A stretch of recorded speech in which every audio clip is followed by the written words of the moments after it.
Trust the enthusiasts at Evolve Wheels and Tires, Edmonton's premium wheel specialists. Evolve your ride. Evolve your experience. Get the lowdown with Lowetide. Weekdays from noon to 2 on Sports 1440. He's seen it all and then some. From stats to stories, he breaks it down like no one else. Proud to be Edmonton's sports leader. Sports 1440. At GS Construction, we won't quit until we find a way to get the job done. And the right person makes all the difference. We're looking for our next superintendent, an experienced leader ready to take on the role. Because while GS Construction is building the water, sewage, and drainage systems Edmonton communities rely on, the superintendent is building up the team. If you know how to keep a job site safe, productive, and moving, we want to hear from you. Visit gsconstruction.ca/careers today. Hi, Mike here from Northgate Chevrolet Buick GMC. Car shopping sucks. That's right. Going back and forth 100 times just to get a price. Give me your credit card for a test drive. What's all these extra fees?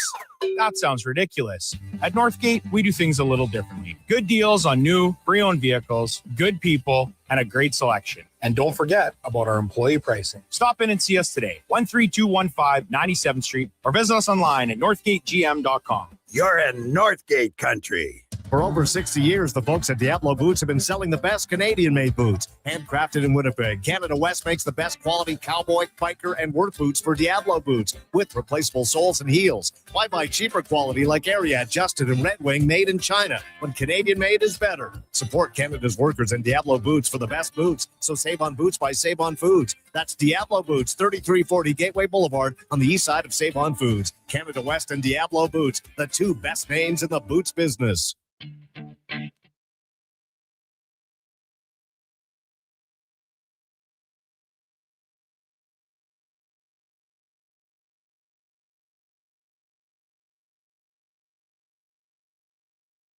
The Lowdown with Lowetide on Sports 1440. Can you fit Sports Encyclopedia on a business card? Presented by Wolf GMC Buick. We're making it easy. WolfGMCBuick.com.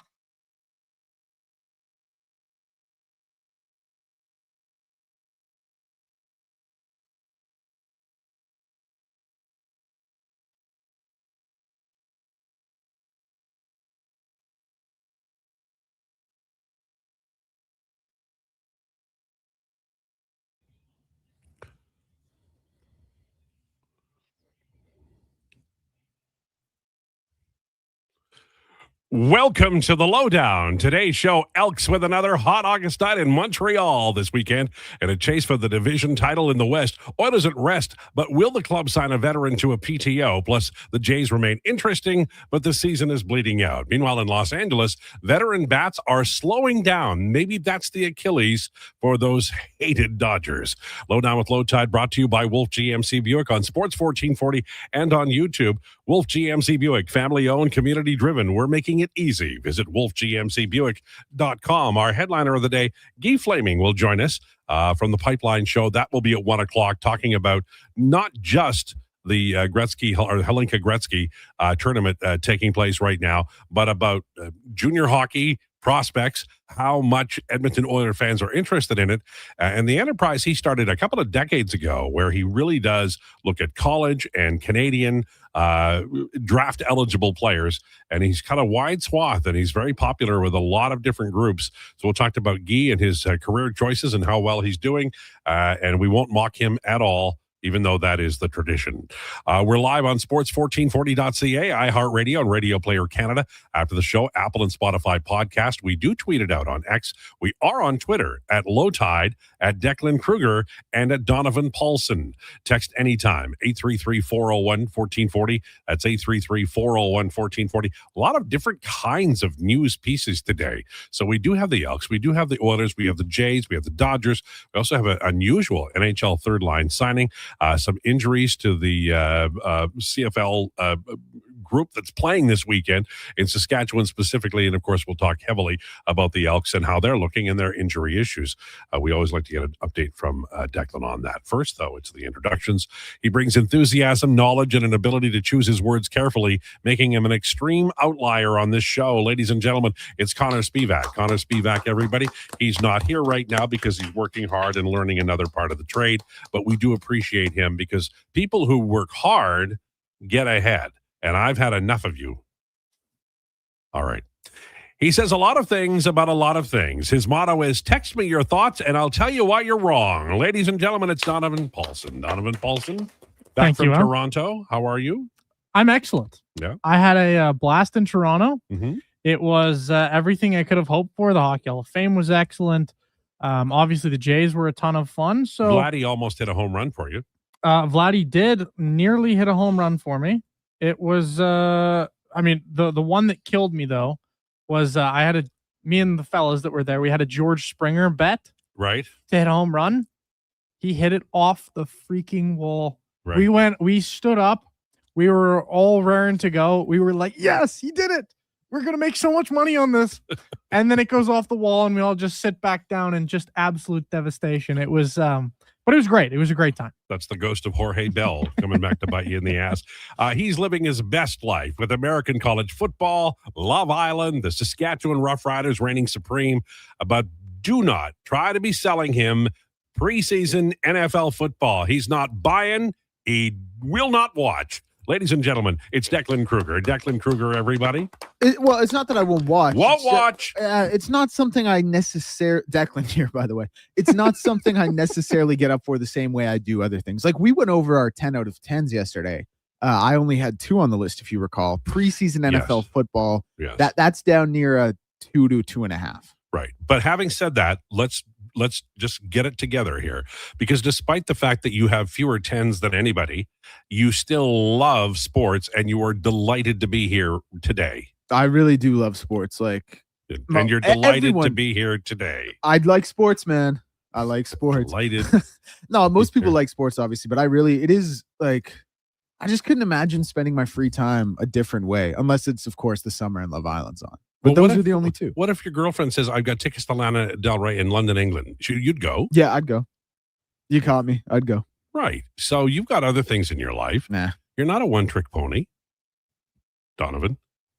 I'm not a one-trick pony. I wouldn't say Donovan's a one-trick pony. No, he's got the Jays and being angry.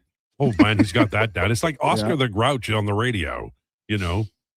No, it's just a persona you put on. No, he's like if Oscar the Grouch and Elmo had a baby. So he's got like the happiness of Elmo with the cold streak of Oscar the Grouch. I don't think there's any Elmo in him, because Elmo would not be as aggressive, you know? That's why it's a cross. Because he definitely has like the jovial nature of Elmo. Yeah, but he's got that for sure. I love how we're talking about him like he's not here. I just don't think Elmo would be like even a what are we talking about? All right, let's talk about we're just on a tangent that'll never get anywhere. Elks injuries, they're going to play obviously Montreal. It's a big game. You pointed out yesterday, Declan, that they play Saskatchewan twice. Now they're Montreal. We're not that far away from the back against the Calgary Stampeders. This is the heart of the year. They're in first place. I think Saskatchewan beats Ottawa even with the injuries. So we're looking at that Montreal game on Saturday as a huge game for this team. Oh, are we ever? By the way, Saskatchewan, you know who they just put on the 6-game IL? Sam Emelis, Keon Schaefer-Baker, and Tavon Campbell. Yeah, we're just talking about that. I know, I tweeted, but just to be for the specifics of it, I tweeted out that'd be like if Justin Rankin, Austin Mack, and Tyrell Ford went on the IL for the Elks. Like, those are huge losses. Like, do you think this could be a spot where Ottawa sneaks their way into getting their first win of the season? Probably not. Well, also, like those are Canadians we're talking about, and starting Canadians. That from a ratio point of view, that would be an issue, right? Like they've got which is a huge factor. Oh yeah, so that's the great thing about the CFL, and it's why I like Canadian starters so much. Do you know that in the Grey Cup game in wasn't 2013? When did Rough Riders win previous to 2013? Was it 07 or 09? Yeah, so the one previous to 2013 was 2007. Right. They had like 10 Canadian starters in the Grey Cup game. Not for the whole game, but at the start of the game, they had 10. And they were somehow all receivers. God, I'm telling you, that was such a great... I was just so thrilled for that as a fan of the Canadian Football League. And then I went right back to like badgering them and making them, all the fans, feel bad, because that's how I roll. All right, so Elks injury-wise, what are we looking at? You've been updating us every day. Where are we now? Yeah, so it looks like David Beard, starting center, is going to be coming back in. Right. Mark Corte, again, don't think he had played poorly, but there are levels to these positions. David Beard won the job in camp. He's one of the premier centers in the CFL. He is going to be coming back in. Nick Anderson trending to come back in as well. One of the absolute best players on the defense. Joel DeBlanco didn't practice 2 days ago, but did practice yesterday, so he's looking good. And Joe Robustelli, who it's kind of been like the Friends, Ross and Rachel, will they, won't they storyline, like will he, won't he play? It looks like he is finally trending to play his first game this week. So a lot of really positive news on the injury front. Okay, well, that all sounds really good. I want to talk very briefly about the Jays and then talk to you about the Dodgers, if I may, Donovan. The way I look at the Jays right now is they're easier to watch because nothing matters. They're not going to win anything. You're just looking to maybe see a young player come up and do something, or no, Yesavage is hurt. God, I'm telling you, pitching. But you're Soriano, a few things that you're looking at, just kind of next year country, right? Oh, for sure. Yeah, for sure. This is. And now with the Savage injury and the potential surgery that John Schneider teased this morning, I'm looking at next season as the real important mark as a result of that deadline. The Soriano pickup is, I mean, listen, you'd love to go on a run and you'd love to make the playoffs, but you still got to pass some teams here. You still got to pass a lot of teams, and you still got to play some good baseball. They're a hard team to watch. They really are. I got lucky. Kevin Gausman's last start turned out to be a great offensive game. Kevin Gausman was, it wasn't his best start by any means, but I got to see vintage Kevin Gausman. He goes out there, gives you a good performance, gets you through 5 2/3, and gives the Jays a great chance to win. And then you said my second game was tough to watch, but yeah, like this team is eyes focused on next season, and they need to be, because they're not good enough, to be frank. Well, and they're like, you just get there. I like Soriano. Obviously, I like Cecil a lot. I like Yesavage, but like that's your top three for next year. And then you can talk about Ponce and whoever else you want to talk about. The problem is now with an injury, I know it's like August, so why worry about next April or March? But that's pitching, man. If he has to go for TJ, God forbid, that's a year and a half. Yes. Yeah. Right. I mean, with the Savage thing, that's a leg injury, right? So, that hopefully it's not, an ACL or something like that. Well, legs. It's funny how baseball injuries are sort of connected. Yes. So I always whenever I hear about a pitcher getting injured, and he's had it's been a tough year for him, right? It's been a tough year, like when you look at the walks category, but when you actually look at the numbers are fine. Yeah. Like this is a 22-year-old starting pitcher in his rookie season, and he's still got an ERA around 3.5. Like he still had by pitcher's standards, he's had a great year. You'd like him to have 30 starts, and he's got how many? Like not enough, he doesn't have, in the lineup. He doesn't have enough, but yet last year he got overworked, right? Yeah. Relative to the standard, like they weren't expecting him to come up and play playoff baseball. So he got way more innings than he was supposed to last year. And so I expected things to be a little lighter on the workload this year as is. So take this as maybe he was a little overworked. Maybe his body didn't feel great. But for next year, like look at what I feel like this is as bad as Trey Savage can be, because the command hasn't been there at all. And he's still got an ERA around 3.5. So that's. I like him as a pitcher. You just got to stay healthy. Man. He's got to stay healthy. He's going to be a franchise face for this team for years to come, in my opinion. And as for Soriano, and like that's a smart move, I think. Yeah, I do. But guys could to give up Namala. Well, you're giving up something, and you got a guy that you can count on. Yeah. The Toronto Blue Jays last 30 days, their WRC plus is 81. That's 26th in the league. I don't want to talk about that because we know they're bad. But the Dodgers are 16th at 94, and they went out and got the pitching. And I understand that, and I get it. And you know that Shohei will be fine. Freddie Freeman probably fine. There's a lot of good bats in that lineup. But Teoscar, Mookie, they got some age in that roster. So my question for you about the Dodgers is they got lots of young talent, and maybe that young talent finds its way to the majors if the veterans keep having a difficult time hitting. But do you think it might have behooved the Dodgers, not necessarily Tucker because he paid a lot of money and he's not like 35, but maybe go get a guy who could kind of step in for Teoscar, say, if he continues to struggle. Yeah, but at the same time, like when you have a chance to go out and get Tarek Skubal, you go out and get Tarek Skubal. Fair. The hitting market this year was pretty underwhelming, in my opinion. So the moves to make were on the pitching side for me. And really, grand scope of things, like, is a guy like Taylor Ward really an upgrade over Teoscar Hernandez? Because that's really who you would have been going out to acquire, right? Would have been a guy like Taylor Ward or something along those lines. So I don't know. You're right. It wasn't a deep year, especially for right-handed hitting outfielders. I don't think the crop was good enough for them to make another ad. Is it right to be maybe a little concerned about some of the guys slumping right now? Yeah. But also this team showed you last year, they were as bad as they could possibly be during the playoffs last year. They were. They were like, to be frank, Mookie Betts was just appalling. Teo was hit or miss. I mean, Freddie Freeman is Freddie Freeman. Shohei is going to be Shohei. But like, they were as bad as they could possibly be during last year's playoffs with the bats, and they still found a way to win. So as much as they're slumping right now, I look at it and I go, it's August. I don't really care. I think they're still going to figure it out when it matters most. Well, and they did a year ago, so let's not, but I was a little surprised, I guess, that they didn't add a bat. Edmonton Oilers, it's downtime. There's not a lot going in the National Hockey League right now, but there are some players out there worth signing. By the way, the Bakersfield Condors signed forward Tucker Robertson to a 1-year, one-way American Hockey League deal, kind of like they have Seth Griffith on now. He had 13 goals last year in Lehigh Valley of the AHL. This is via Ryan Holt and the Bakersfield Condors. That's a player who will step in and play and give a little bit of cover to some of the young wingers, and you need that. One would hope that he doesn't play too much, because you want the young players to play as much as possible. But the AHL is a tough league in terms of 20-year-olds coming in and having an impact. So you need those veteran players who've been through the wars before.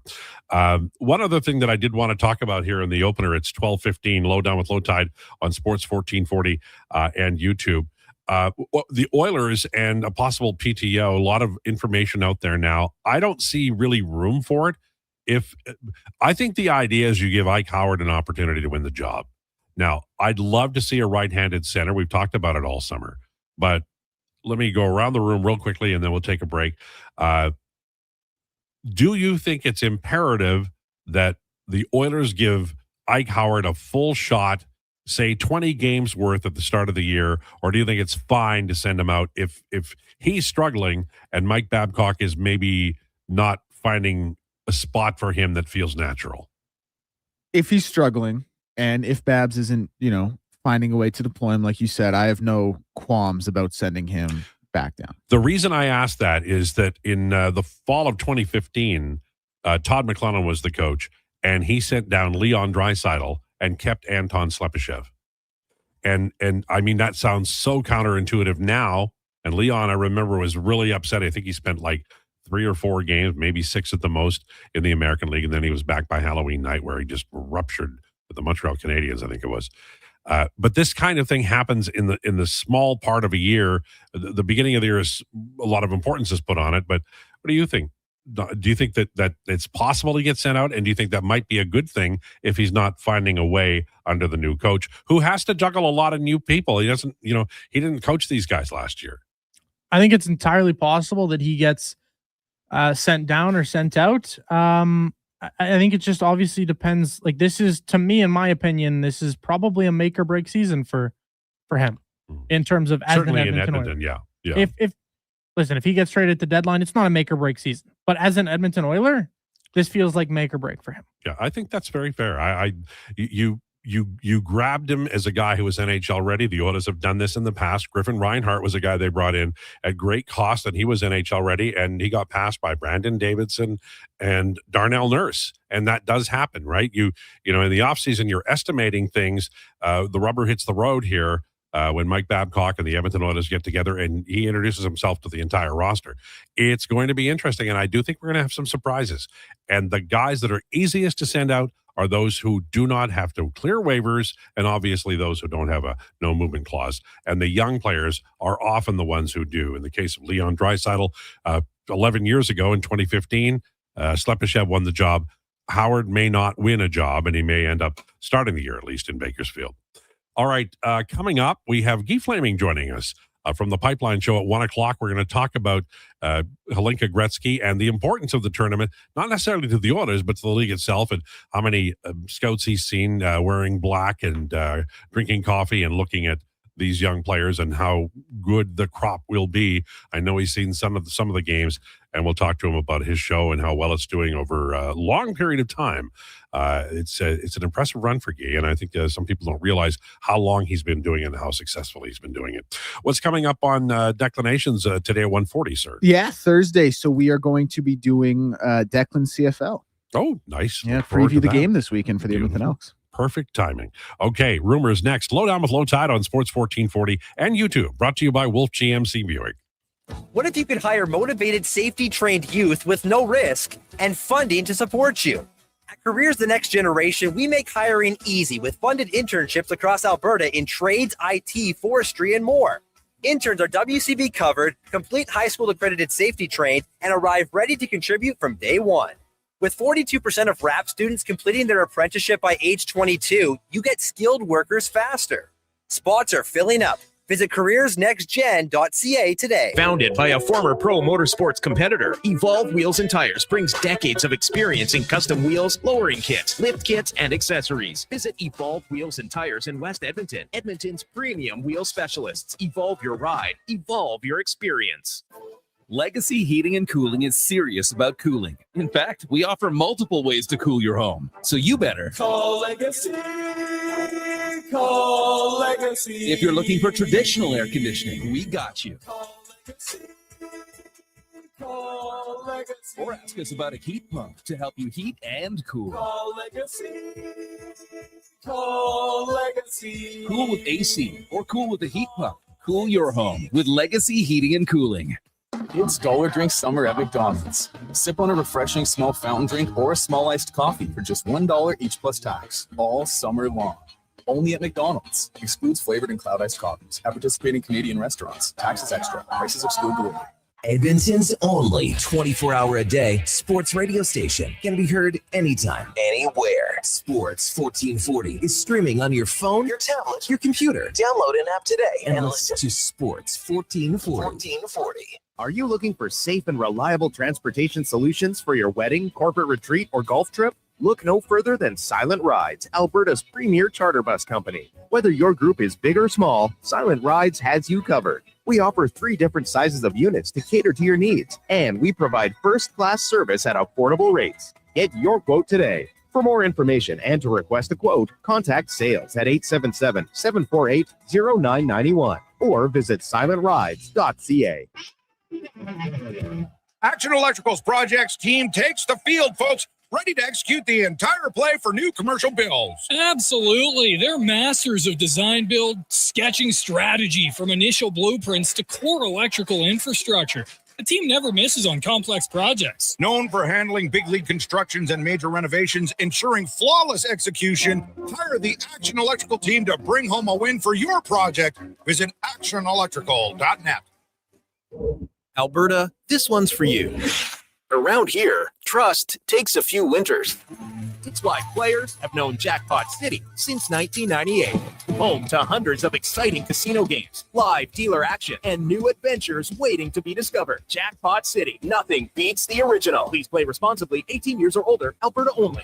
If gambling is affecting your mental health or well-being, 211 Alberta is here to help. Call or text 211 or visit ab.211.ca. Hey, Edmonton, thinking about your next SUV? Think Subaru. The Subaru Forester has earned an IIHS top safety pick or higher for 20 years in a row. Add legendary Subaru symmetrical full-time all-wheel drive and the 2026 JD Power Canada Best Residual Value Award among compact SUVs, and you've got an SUV that's built to protect today and hold its value tomorrow. This month, take advantage of loyalty rates as low as 0.99%. Come test drive the Forester at your local Subaru dealership today. Welcome to Uncommon.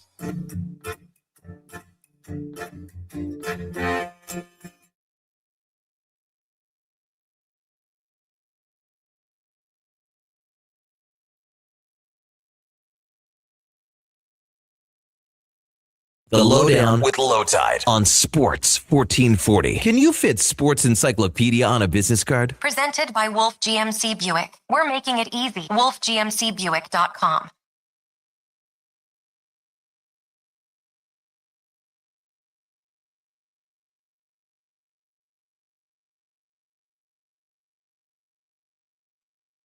Lowdown with Lowetide on Sports 1440. Brought to you by Wolf GMC Buick, family-owned, community-driven. We're making it easy. WolfGMCBuick.com. It is time for Rumors, brought to you by Hire Good. We solve real problems for businesses while creating real impact. We reduce issues on your property, keep spaces safe, and take pressure off your team. Go to hiregood.ca. Hire Good. Stable jobs create stable lives. Okay, here we go. Lots to talk about today. And we'll begin with this because I think it is an interesting piece of information. And we're going to see deals in the NHL because of the cap going up that change everything. And the Pittsburgh Penguins have signed Billy Koivunen to an 8-year extension. And it's a big one, let me tell you. It's 8 years at $4 million AAV. James Myrtle saying on Twitter, $32 million for a player with only 47 NHL games played and 2 goals. Guessing that's a first. Yeah. And it also, I think, shows you the way, and I'll use Trent Frederick as an example, although Frederick is an older player and not really what Pittsburgh did. But I think the third line guys and fourth line guys are going to maybe sign long-term for security because they're a little bit afraid, and that gives cost certainty, cap certainty. Billy Koivunen, a second-round pick, 51st overall by the Carolina Hurricanes in 2021, and he was traded with a bunch of stuff to Pittsburgh for Ty Smith and Jake Gensel in 2024. He's only got 47 games of NHL experience. He's a well over a point per game player in the American Hockey League, and he's only 23. Good young player. Got him signed for a long, long time. They clearly believe in him. And I think the idea is you get him signed now and you get the heart of his career from age 23 to 31. And then his next contract is something else. Any thoughts initially, guys, about what that contract means and maybe what it means to the NHL at large as we move forward? I just think these types of deals, honestly, Al, I think they're kind of dumb. I look back at some of these other deals, like I'm thinking about a Miles Wood or a Callie Yarncroke. Oh, wow. Or like these deals for guys that are probably going to be low impact players for a long, long time. Now, the AAV, I guess the longer this deal goes, the better the AAV is going to be. But to me, when you have a guy who's probably a low impact player, why are you giving him 8 years? I didn't understand with the Trent Frederick one either, but I'm just pointing back deals that I don't think worked at all, whether that was Yarncroke, Miles Wood, who are some other ones that I'm forgetting? There's a lot of them. There's been a lot of them. This Jeffrey Vial one, 5 years. I don't think that's going to work out particularly well. I know it's only $2.5 million, but what has Jeffrey Vial done to show you in 43 games as a career high last season that he's a $2.5 million player? That there's these deals don't work to me. I apologize. Lots of people texting in about a hot mic. My apologies. The mic was hot. We were talking. I was just trying to get through to Guy, I believe, via email. So our apologies for that. And we'll make sure that doesn't happen again. I think the idea, Declan, that NHL teams wants is cost certainty. But when you're signing third, fourth line guys, I'm not saying they're interchangeable. Some of them have extreme value, and in the case of Pittsburgh and young Koivunen, maybe they just really feel like he's going to play at a level above that bottom six, and maybe he'll be a middle six guy. But overall, wouldn't you want to spend your cash on your big players and then fill in the rest, as has traditionally been done? Yeah, absolutely. Like, I've never loved the idea of blind faith contracts, which is certainly what this is, which we know by how many games he's played in the NHL. Like, I just think the risk reward for the way Donovan talked about what type of an impact player he is, like how much impact he's going to have. I just feel like at this point, it's not worth the risk of giving him 8 years. Yeah. So pretty simple, but it's just such an unnecessary risk. Well, yes, and I agree. It's so avoidable. My bet is they really believe in the guy, but hockey people, even really smart ones, can be wrong. Remember the Kotkaniemi offer sheet by Carolina, and they're smart as whips. Well, not even just the offer sheet, but then to double down on it and give him 8 years at what his term ended up being, Like, and then what- not to move off of him. What would have been wrong with 4? Exactly. Right? If you really for believe an in the offer player, sheet, maybe you're not going to get the guy. and But if in this case, you could have done 4. if this was only a 4-year deal, what are you paying this guy? He's played, what did you say, 47 games? Yeah, 47 games. What are you going to actually pay a player that's played 47 games if you give him a 4-year deal? Are you going to pay him what, $2 million? My feeling on the issue, and we thank CBC for the reference, is that they believe he's going to be something special, and his AHL numbers are over a point per game. But it's a high risk for that. I think it just is, unless you just flat out know you've got the guy. And even then, this could bite them in the ass, and it's a hard contract to get rid of. Like if Trent Frederick has a bad year this year, they won't be able to trade his contract. There's too many years and too many guarantees and too much restriction of it. And with this guy, he's at least young. You should get some good years before the fade. Greater Man Jay says, I think when Frederick was first signed, he was supposed to be bottom 6 high impact physical player, maybe not the biggest goal scorer, but a contributor at least. Middle 6 for sure, 12 to 15 goals. Third line, I think most likely, but the opportunity to slide up on the second line. That's how I saw him.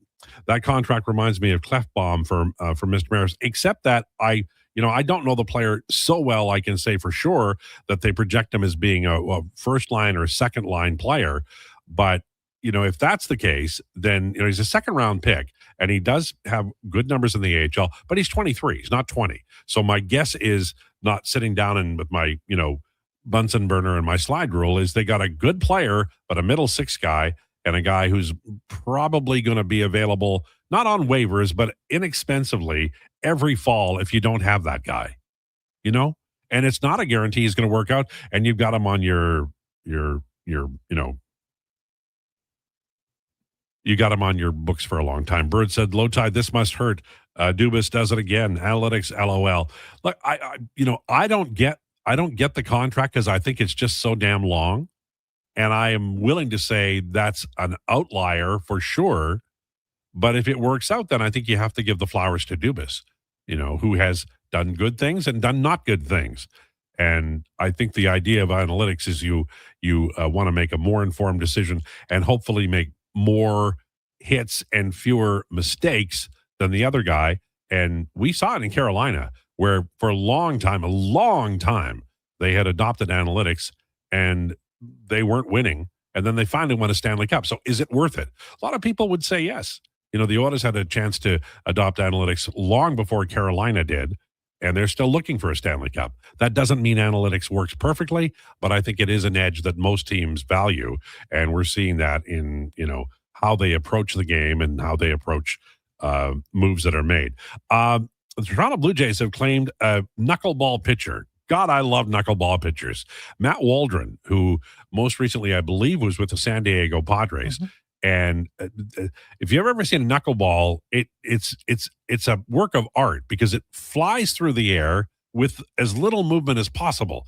And there have been some really good ones. The last one I honestly remember was Candiotti. There must have been one previous. R.A. Dickey? R.A. Dickey, sorry. There you go. And he was really good, right? R.A. Dickey was very good. He was a horrible disappointment with the Toronto Blue Jays, but R.A. Dickey was very good. Unfortunately, Matt Waldron is not very good. No, he has not been good, but and I'm going to tell you this. Knuckleball pitchers often succeed at 35 when they didn't succeed when they were 25. Charlie Hoff pitched, I think, until he was about 45 years old. And I don't know why. I have no idea why it works as you get older. Maybe you're just, give up on throwing a fastball and throw that thing. And it drives opposition hitters mad. Joe Morgan used to say that if there was a knuckleball pitcher on the schedule, he would ask out of the game. He didn't want to screw up his swing so badly that it would take him 3 or 4 days, in his opinion, to get back to where he thought was normal. So it's kind of a cool story. I don't know that it means anything, but the one thing that knuckleballers can do is they can eat innings like crazy. So, sorry to jump in. Yeah. To your point about knuckleballers not being good until their 30s, go look at R.A. Dickey's career. Mm-hmm. R.A. Dickey was horrible until 35 years old. Yeah. There's Charlie Hoff, same thing. Candiotti, older. And when I say horrible, R.A. Dickey was horrible. Like, we're talking ERAs in the low to mid fives, anywhere from, I mean, the guy had a ERA well over 6 a couple times. Like, R.A. Dickey was no good until 35 years old, when suddenly he just put it together for whatever reason with the New York Mets in 2010. And then he had 3 great consecutive seasons, got traded to Jays, where he was a pretty large disappointment. But you're right in the sense that knuckleballers take a long time to figure it out. I don't know why that is. I think a lot of it is that they haven't given up on their fastball, and they should. And I don't think they devote it to until they feel like their career is basically has to be over before they adopt the knuckleball as their only pitch. But it's amazing. I don't know if you've ever seen an ISO slow-mo of a knuckleball. It's crazy good. Mr. Maris says, no, LT, the listeners want more hot mic action in the breaks, not less. Well, we had the pickle episode with Josh. I think all I was doing was giving out Guy's email address, on the radio. And I don't think he'd be offended by that. But either way. Good afternoon, gentlemen. Have you discussed Kelly Rudy leaving the Sportsnet panel? Hell of a career. Who would you like to replace him? Or do you think the entire panel needs to refresh? Cheers, Brad. Kelly Rudy is an interesting individual. Just, as a person you hear anecdotal information about. He played Medicine Hat Tigers. He was drafted by the New York Islanders. He was right next to their 4 Stanley Cups. He didn't play, but he was on their minor league team.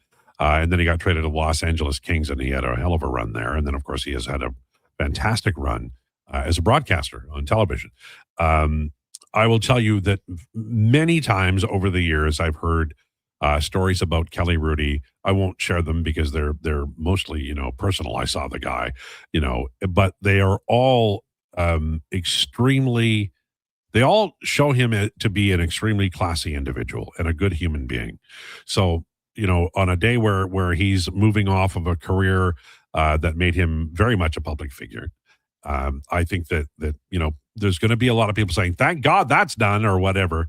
But I think that on a personal level, I never met him, but on a personal level, based on what people have passed along to me anecdotally, he's a really good guy. I wish him nothing but the best. I do think that the broadcast itself had become stale. That does happen. And it's not just a Canadian thing, but it is a thing for Hockey Night in Canada, where too long at the fair happens. And I would like to see, here's the thing. I'm just going to take a couple of minutes here, not long, I promise. I would like, if they ask me, because I do watch Hockey Night in Canada, I've watched it forever and I know it's done, but any Saturday night broadcast involving a Canadian team will be Hockey Night in Canada for me forever. What I would like to see is, Elliot Friedman is a great guy to get the rumors and the latest stuff and the inside information. So I would like to see him in the second period like it used to be, and just use him there. Because as bright as he is, and as much as I like Elliot Friedman, you can oversaturate everybody. Everybody gets oversaturated when you use them too much. You got a great band, and pretty soon you're producing double albums, and there's only 7 good songs, and it doesn't sell as well. And then, the bass player does something stupid, and you're done. So what you want to do is you want to use Elliot Friedman like once per evening on Saturday night, and you guard him.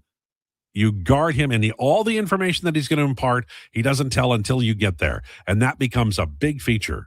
And then you get a guy, and, people are down on Don Cherry, but he entertained Canada forever. You have to get a guy who, A, knows what he's talking about, B, and Lansky will talk about this tomorrow with us, B, is willing to be controversial. I don't need to watch a bunch of buddies talking about the hockey game between periods. I don't. I would like to have information that I could use. So maybe it's BXA, but I wouldn't have the round table. I would not have that. I would go away from that, and I'd have one person like Howie Meeker used to, showing you on the telestrator or whatever they call it now, what happened, why it happened, what you can do to improve, and give you an example of how it should be. Those things are important. Most of the things that happen on television now, and I'm going to use almost every network as an example, isn't stuff that gives me new information. I would like new information from Elliot Friedman. I would like new information from the color commentator. And if there's an interview with one of the players, I would just like it to have information that is interesting. And I think we've gotten away from that. Just my opinion. And I know hockey players aren't terribly interesting as a whole, but that's the job, is to get something good. Scott Oak is the most interesting interviewer in hockey. I'd run Scott Oak as the guy who does the interviews. And I would run Elliot Friedman in the second period, and I'd go get a recent coach who loves to talk and isn't worried about his next coaching job. That's what I do. But I wish Kelly Rudy the best, and I know he's a class guy because I've heard it from more than one person.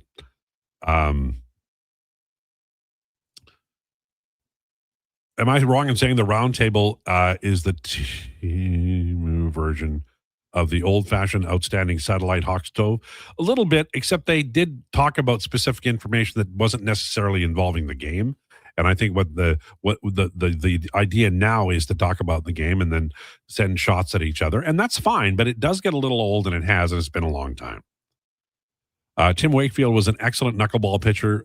What a career, too. Sad to see him pass away to cancer from John. He was. He had, those guys are I love knuckleball pitchers. Charlie Huff was, I think he was done at 29. He's in the Los Angeles Dodgers system. And they're like, well, you can't pitch, sir. And then he he stayed with the Dodgers, learned the knuckleball. Then he went to Texas and had a 15-year career. It's nuts. It just is. You kids out there, don't give up until you have failed with the knuckleball. All right. We're going to turn our mics off in this segment as we play you commercials from our sponsors, who we really appreciate.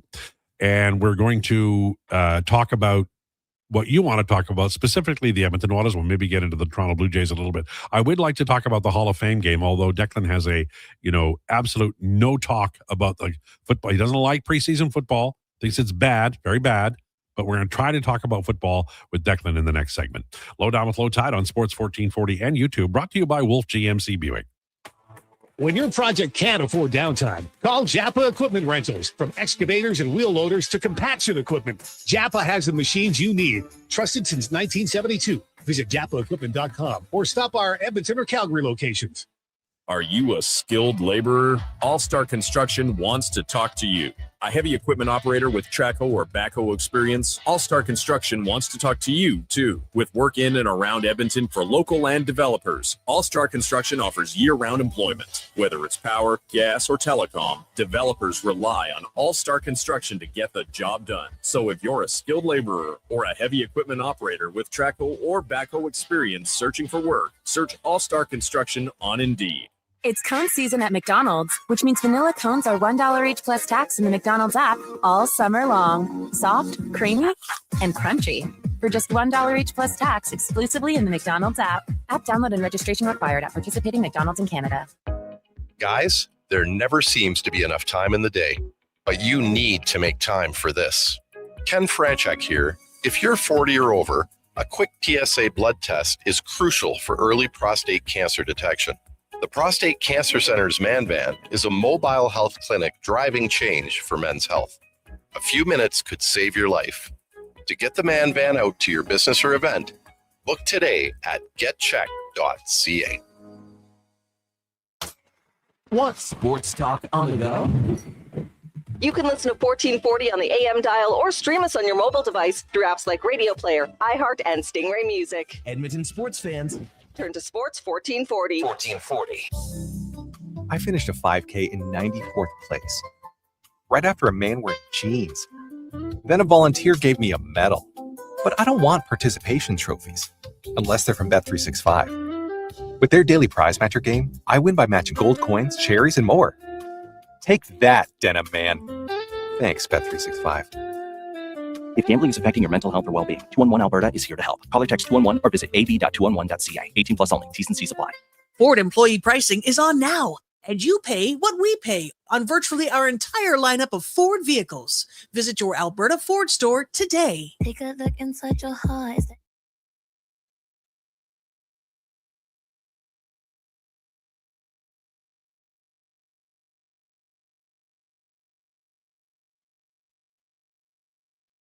You need the lowdown? It's with Lowetide right now on Sports 1440. Presented by Wolf GMC Buick. We're making it easy. WolfGMCBuick.com.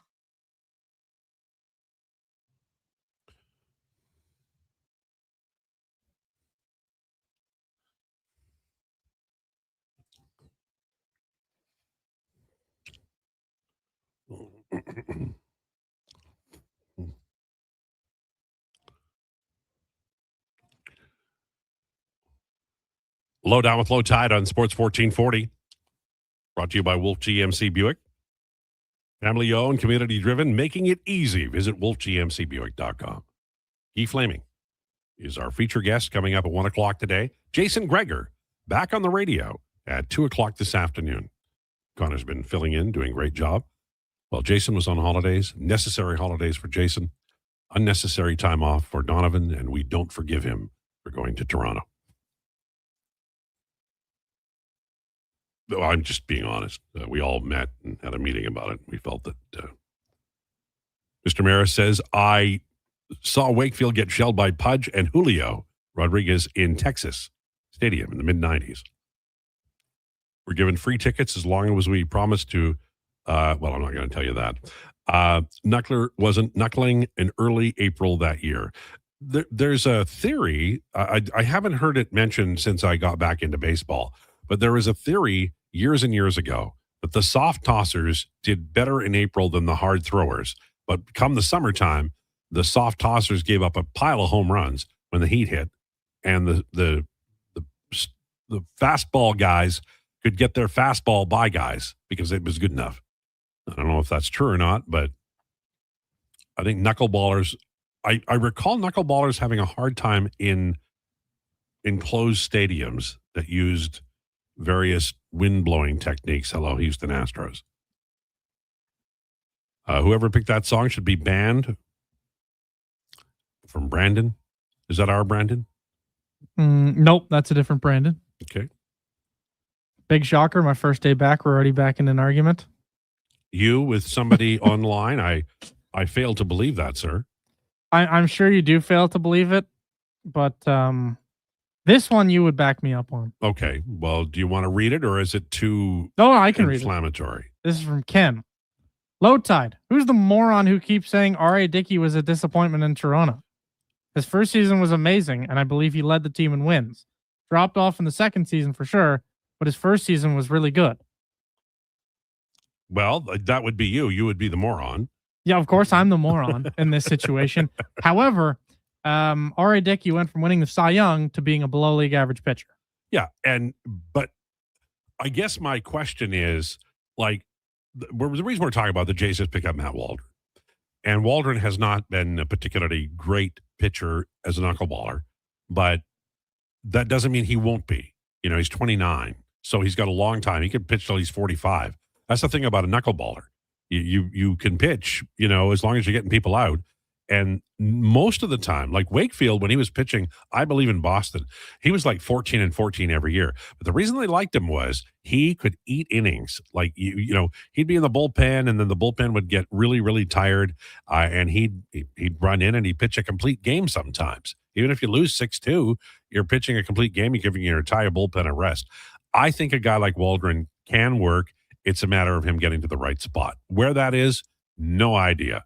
I would recommend not Denver and not Cincinnati, but beyond that, I don't know. Pretty wild stuff, though. I have to say, though, that I don't think a knuckleballer would work in the NFL. I think you need guys who can actually throw. Would that be fair? I think that's beyond fair. Tom Wilkinson, when he was a quarterback here in Edmonton, he threw, I don't think he ever threw a perfect spiral. He probably did early, but he threw like a flutter ball. But he was such a great player, and a lot of his passes were short passes. But you need a gun, a cannon for an arm. Who's the weakest? Oh no, you're going to say Jalen Hurts. Who's the weakest arm in the NFL? In the entire NFL? Yeah. It's a really good question. Like, not even kidding. I don't think it's Jalen Hurts, but like he's definitely in the bottom half. Like he's a guy who you would consider. The entire NFL. Do you have a name that comes to mind, Donovan? I don't. I would when I first think of bad arm, I think of Cody Fajardo. Gotten way better this year. Yeah, way better this year. But if you're to think NFL wise, that's a good tweet. Do you have a name in mind, Lowetide? No, they just say Chad Pennington and Mac Jones have frequently been cited by analysts as having some of the Tua Tagovailoa. most limited. Tua, that's a good answer. Just because he's left-handed, you jerks. No, you that's a good boys. answer. That's a good answer. And hey, Donovan's a Dolphins fan too, so he knows. Yeah, but he knows they suck. And I know he's Atlanta's problem now. I've watched enough Tua turn the ball over to know that his balls, while they have great touch on them, there is absolutely no arm strength there whatsoever. There used to be enough to get him by where he could still connect on his deep balls. Now he just can't connect on anything. So unless it's a 10-yard slant, he's probably not hitting it. And then him in zone coverage is not ideal. He does not see the field nearly as well as he used to. But look, he's too little. Like, that's the legit part of it. But Baker Mayfield's little.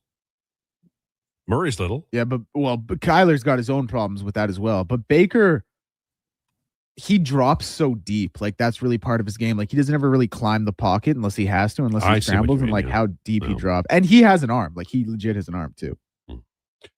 I want to just go back to, because this is a subject that I'm very much a fan of. Declan is going to roll his eyes and turn his mic off and be mad at me. But let's just take Miami. Who's their starting quarterback this year? Malik Willis. And how many years of experience does young Mr. Willis have? Ooh, he's been in the league for what, 5 now? Okay. And who's their star quarterback of the future in Miami? In Miami? We don't know yet. To be determined after this season. Okay. Arch Manning, possibly.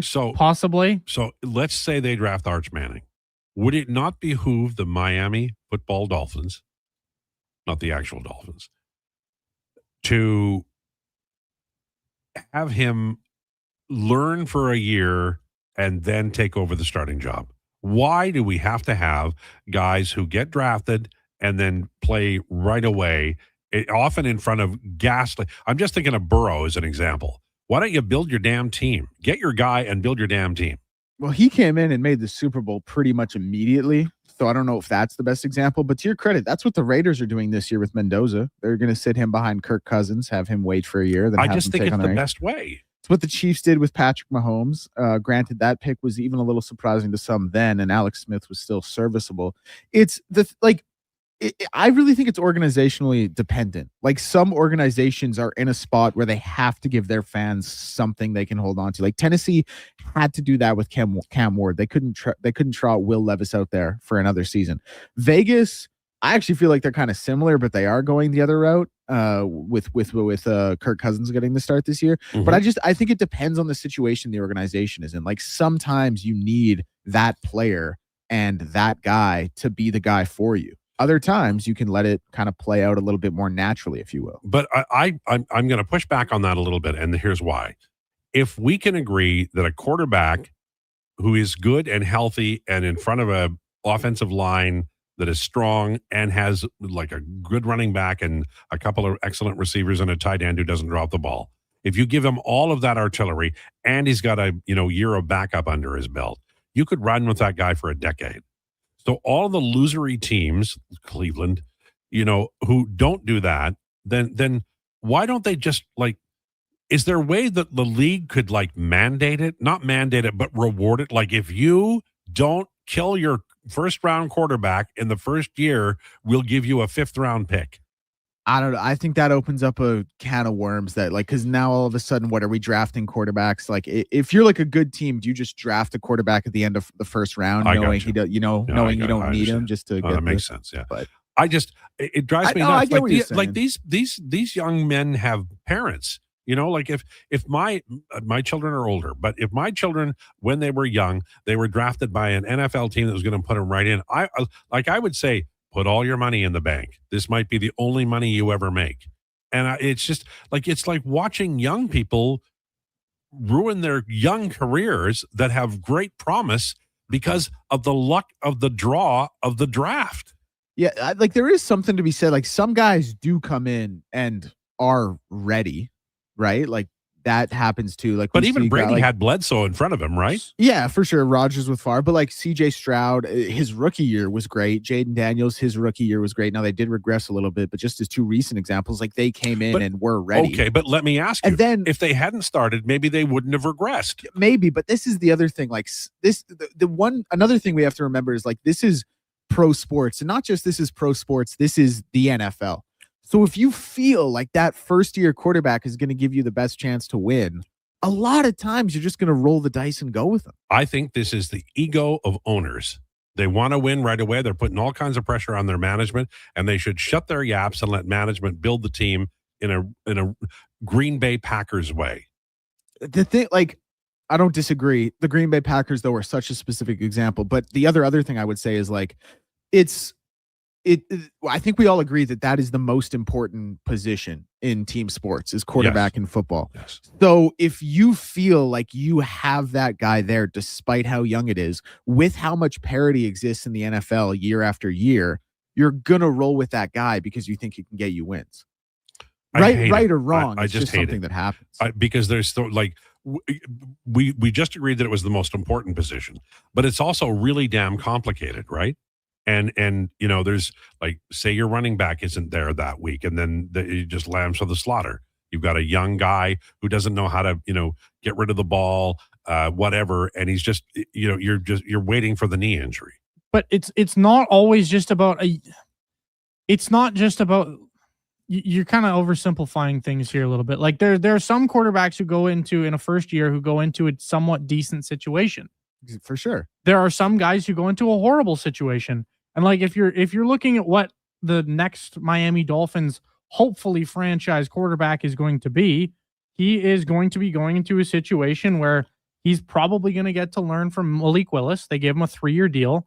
Now, will Malik Willis be a great quarterback?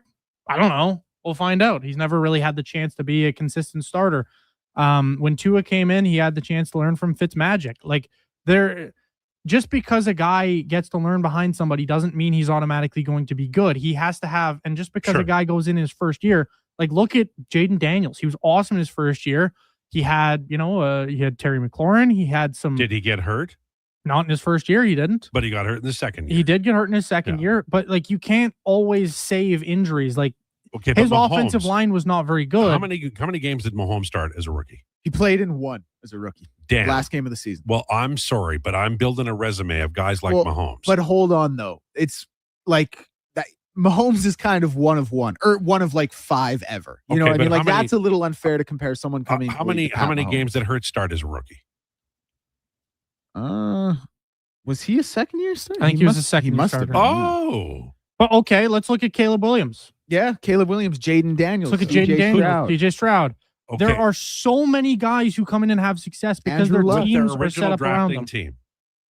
With their original drafting Yeah, team. Yes. Like look at Caleb Williams. He went into a dumpster fire of a franchise, a team that hadn't been good in basically forever, was a QB graveyard, and he goes in there and has a great, not a great first year, but he goes in there, has a really strong second year. Joe Burrow, I would argue, like they went to the Super Bowl almost immediately. Now, granted, it wasn't year 1, but you can, for as many guys as you can find who teams failed them, you can find guys who teams helped them succeed. Well, now they do that with their talent, Yeah. but it's also like a guy like Sam Darnold. That's just like, and like this one, Andrew Luck joined a 2-14 team.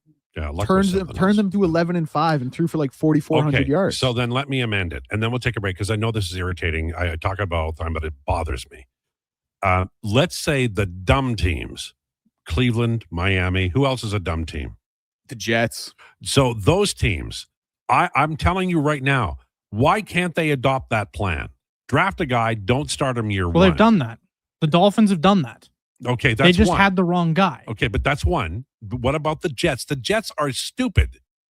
But the Jets, they fall back into the category of teams I was talking about where it's like you have to give your fans something to hang their hat on. The hell with that noise. I'm not ruining a kid again.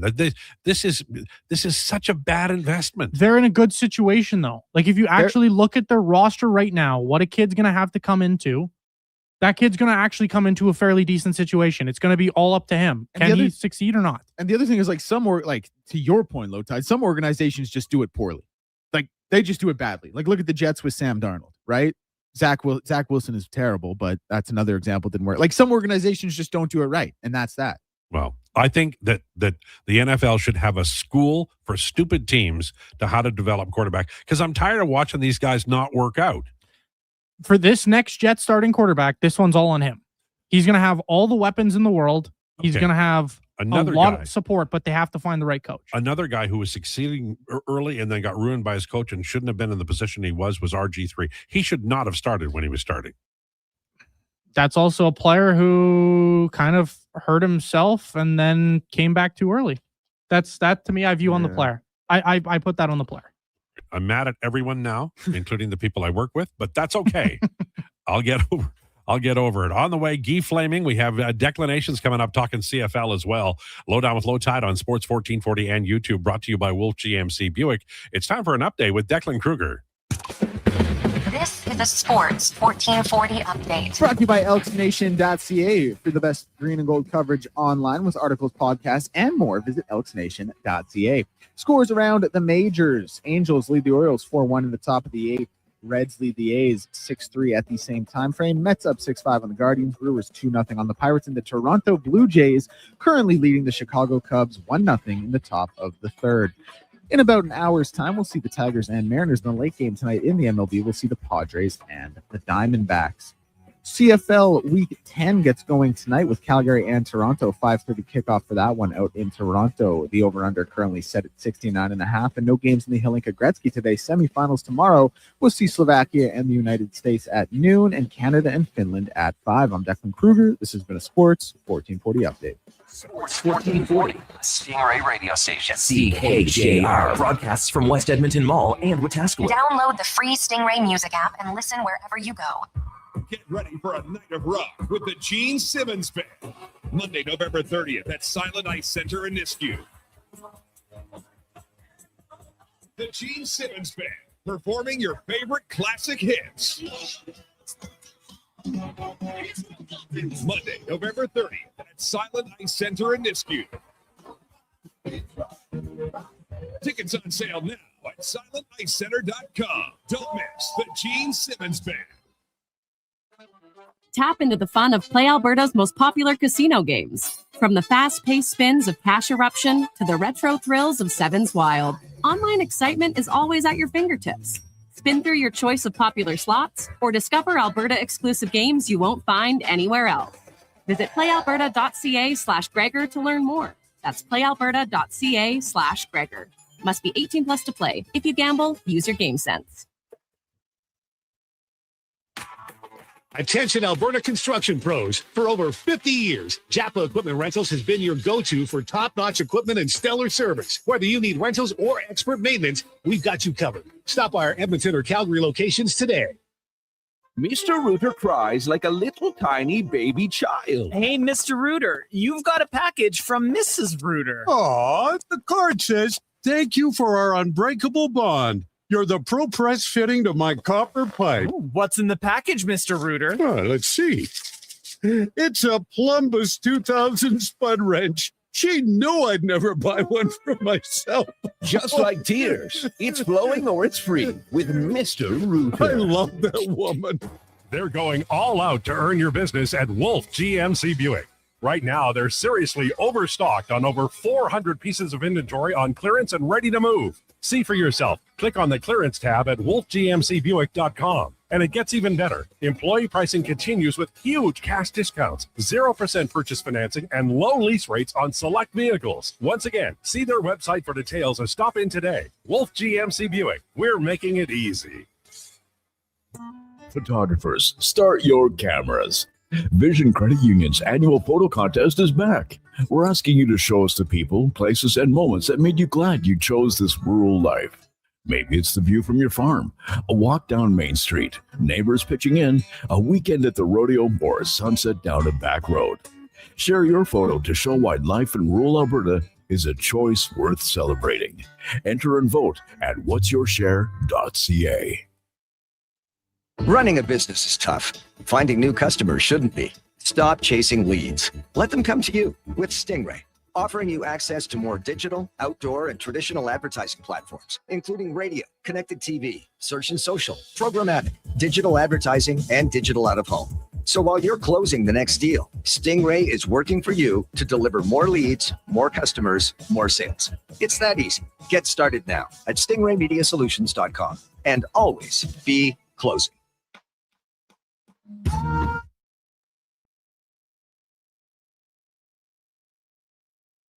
Breaking down the fine art of sports, one rep at a time. The Lowdown with Lowetide. Thanks for checking out Sports 1440. Presented by Wolf GMC Buick. We're making it easy. WolfGMCBuick.com.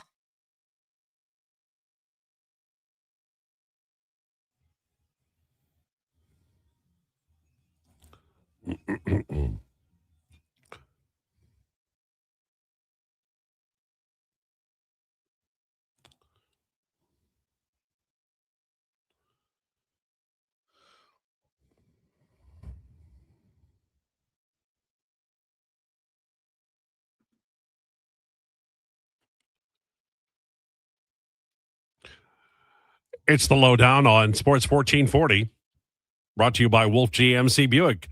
Family owned and community driven. We're making it easy. Visit wolfgmcbuick.com. It's 3 minutes after 1 o'clock. It's time for our headliner of the day, Guy Flaming, brought to you by Faber. Debt holding you back? Let Faber's licensed insolvency trustees help you tackle your debt. Book your free consultation at faber.ca or call 1-877-944-1177. That's 1-877-944-1177, faber.ca. Joined now by our friend Guy Fleming. Been a long time. 20 years you have been doing the Pipeline Show. Congratulations, sir. I appreciate you having me on, Al. It's been a while. Good to talk to you again. Yeah, what have you been doing? Last time I talked to you, you were interviewing college hockey players and junior hockey players and talking about European hockey players and really being a valuable resource to folks who like the draft. Well, thank you. I still do all of that. For the last half hour, I've been answering a lot of weird emails I've been getting out of the blue for some reasons. Like, I don't know, everybody suddenly got my email address. So it's been a little weird. Well, maybe they mistook you for like a pizza shop or something like that. Yeah. So let me ask you, because I think it is important. We'll start with the Hlinka Gretzky. I remember the year Broberg was a prospect. It was all over, like it was just slammed with media coverage. A different year now for the Edmonton Oilers. Obviously, the draft is a distant bell. But from your point of view, has interest? Because I know you talk to fans from all over the National Hockey League and cover players who end up in other NHL cities. Has the level of interest for prospects among Oilers fans halved or more than halved? Well, it's different when you're a contending team because then you're not thinking too much about the future. You're thinking about right now. And the Oilers have been in win now mode for the last few years. So I think in Edmonton, the interest in prospects is probably a little lower than, during the decade of darkness and all of that. I'm sure you've noticed that too, Al. Would you agree? Oh yeah, for sure. Yeah. But what I find is that since they no longer have a first round pick, and that's been since Reed Schaefer, it's really gone down because there's it's hard to say, hey, Guy, who are they going to take 77th overall, right? Yeah. But overall, like I know your show has grown because I'm a Patreon subscriber and I see your stuff all the time. You cover such a wide swath of things and really unique, I think, because when you interview somebody and they end up in Carolina, I imagine you get a lot of interest from different NHL cities when those drafts occur. Yeah, no, that's true. And you see the different fan bases kind of reach out and where the specific interviews are being downloaded from and things like that. So it's cool that way to see who's following and checking out the show. And I thank you for bringing it up. It has been a while. It's like entering season 22 here later on this month. So, and hey, you were there at the start of it. I was. You were one of the guys who helped me put it all together. So, yeah, well, Not taking any blame for that anymore, Flaming. That's you're on your own. I remember, one of my favorite memories about the draft was you and Bob at Shanks. Alex Watt. And they just drafted Gagne, and I was leaving. I was going home because I'd had enough, and everything was going good. And Shanks was my client, and they were happy. And so just as I was leaving, you said, "Hey, if they do, keep the pick at 15, here's the guy they're going to take." And it was Alex Plante. And I might have said a bad word and called you a liar, but you were right. It happens every once in a while, and it ended up being not a great pick. And part of it was because he had injuries immediately following the draft that year. But every once in a while, you kind of get some intel and some insight, and a scout who's willing to share a little bit more than probably the organization would like him to, which doesn't happen very often anymore. But it did that year. And you remember at the old building, we used to get guys in, like scouts in studio with myself and Dean Millard when he was helping, when he was co-hosting the show. And we'd shoot the heck out of stuff and talk about scouting and draft picks. And I think there were a lot of scouts who got in trouble for coming on the show back then. So unfortunately, don't get to do that a whole lot anymore. I remember I wasn't Bert Marshall, but it was a Carolina Hurricane scout who was on with you.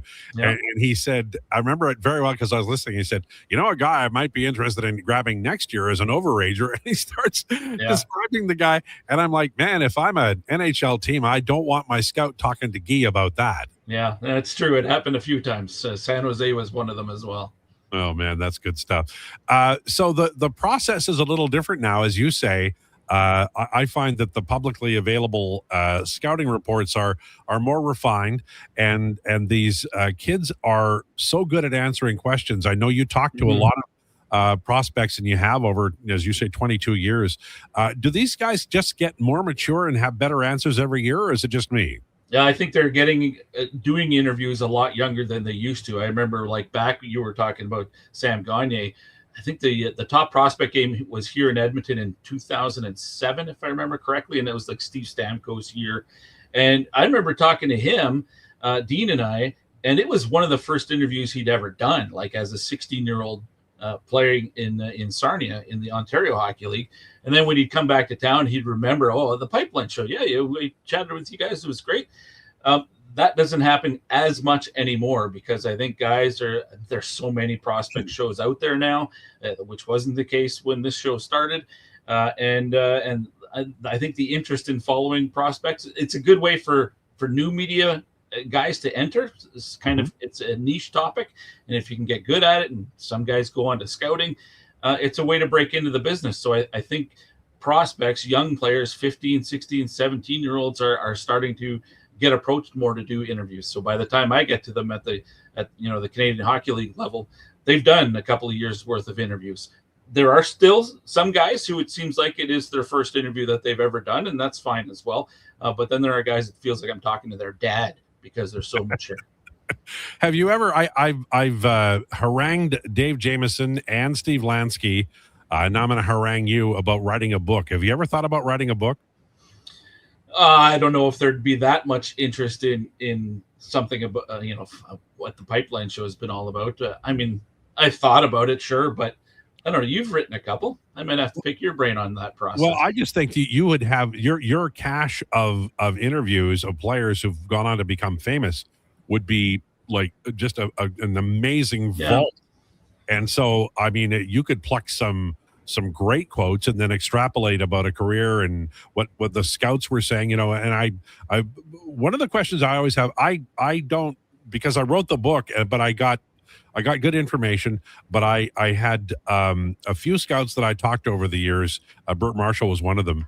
And they were always like crusty buggers, right? But they knew what they wanted, and they were all sure about their, the guy they liked. That just, and I don't know why we didn't draft him, or we did draft him because I insisted and I made a fuss. And they usually wore black and drank a lot of coffee and all sat in one end, right? Yeah. You still see that here at the Hlinka. I mean, one of the levels in the build at Rogers Place is just reserved for all the NHL folks, and they're all wearing black. That's, it's kind of a joke cliche, but it's true. They're all wearing black, and they've all got clipboards. Yeah, there was. I think it was Washington Capitals. They didn't let their scouts interact with other scouts, which I think is silly, but I get it. I guess. Yeah, you don't want to reveal too much. Back in the old building at Rexall, before junior games and Oiler games, you'd have the media meal, and it would be media and scouts and coaches all mingling at the same time, and you'd hear the scouts bantering back and forth, and some of it I think was smoke screens that the guys are lobbying across the table. But I think it used to be just a fun, good community, but there's a lot of separation now. Everybody's pretty protective of their info. Yeah, I really do think that the intellectual, the stuff that they really regard as their stuff, whether it's analytics or scouting reports and it's very specific, and I think they guard that jealously, and I guess for reasons. But my suspicion is a lot of it is just same version, of the same thing. I mean, a guy who can skate or play well. A couple of things just to wrap, because this year's Hlinka, I know there's some real good players, and I know there's some Oil Kings interest as well. With some of these really good young players, but who has really impressed you so far? Any specific names you can give us? Well, certainly for Canada, I mean, there's a couple of underage guys who are standing out, like Maddox Schultz and Liam Pugh. They've been terrific. With the Oil King goggles on, Caden Strader's been fantastic. He's one of the tournament's leading scorers right now, and he's playing in a third line role for the most part for Canada. But he's been really good, really consistent. And it's I do color for the Oil Kings, so for those who weren't aware of that, I'm around that team quite a bit and see them play quite a bit, and you tend to get a bias to some degree, and so you got a soft spot for a guy and you want to see him do well, but he's exceeded my expectations. Like, he's been really, really impressive. So I think it's setting up for a really strong season for him with the Oil Kings, which is great for them. They've got a couple of import players as well playing for Czechia. I guess they're done now. One is signed, Jonas Vanacek, who was okay in the tournament, didn't really stand out all that much. But there's a young defenseman, Lucas Koschliersch. It's a tough name to say. Did you say it right, Guy? Probably not. But he's expected to start playing for his men's team back home this season. That doesn't mean he won't eventually show up for the Oil Kings this year, but not to start. So I'm not sure what will trigger a move, whether it's ice time or production or whatever it is, but he's been really good. I think he had 5 points in the first 2 games. Oil Kings have to be pretty happy with what they've seen from their guys. Yeah. Final one for you. You've been around Edmonton hockey for a long time. You would have obviously seen and talked to Tristan Jarry, who is a member of the Edmonton Oilers, kind of a tough intro to the team, but he's a guy, maybe people didn't see him, but he was, I love Laurent Brossoit in net for the Oil Kings, but I thought Jarry was just absolutely outstanding as a member of the Edmonton Oil Kings. Obviously the NHL is a different league, but I'm really cheering for him. I hope he has a great year this year. As do I. And it was the last couple of years have been tough for him, but before that he was really strong. Like, his numbers are great as a Pittsburgh Penguin. And even at the start of last year, like, he'd reestablished himself as Pittsburgh's number one guy. He had a .909 save percentage when the Oilers traded for him. And I understand why the Oiler fans are outraged, but, I think you look at it, Jarry came via what I would consider to be a pretty bad trade. So Oiler fans, I think, were angry at the trade, and they're kind of taking it out on Jarry a little bit. And I feel bad for him. It's not his fault. He didn't request the trade, but when he got here, the first 3 games were pretty good. Then he gets hurt, comes back, and then he's struggling. I don't think the Oilers were as good defensively last year as they will be this year, which I think bodes well for Jarry. But I don't think they were as good defensively as Pittsburgh was last year either. That's a great point. We saw what happened with Stu Skinner. He goes to Pittsburgh, and suddenly he starts playing really well, and he came back down to earth by the end of the season. But I think you see the transition there where Jarry came from a good defensive team and struggled, and it was the opposite for Skinner for a little bit before he started to slip as well. But I think Jarry can bounce back. I still have confidence, and maybe that's a little Oil King bias, but that's okay. Listen, congratulations, man. I knew it had been a long time. I knew you preceded me I was still working in sales when you got the gig, I just applaud you. I know you love it. I know you've always loved it, but you do a fine job. And congratulations. And I hope you get another. What is it? Did you say 22 years? Yeah, it's 22nd season starts here in at about 10 days. So do you think you might try for 50? Oh my gosh. if I'm alive that long, I suppose I will be. Oh, you're the picture of health, sir. Oh yes, that's it. Exactly. Oh, man. All right, have a good one. I'm in the best condition I've been in all week. Yeah, that's right. This is as good as it gets, sir. That's it. Yeah. Al, thanks for this, man. It's good to talk to you again. Have a great one. That's Guy Flaming. Check him out if you. I mean, I can't imagine you don't know how to get a hold of Guy, but if you just are introduced to him for the first time, he's on Twitter at TPS_Guy. He's host of the Pipeline Show. So you can check that out as well at thepipelineshow.com. And of course, as he says, he does color for the Edmonton Oil Kings. So he's around a lot and a true gentleman, a really nice guy.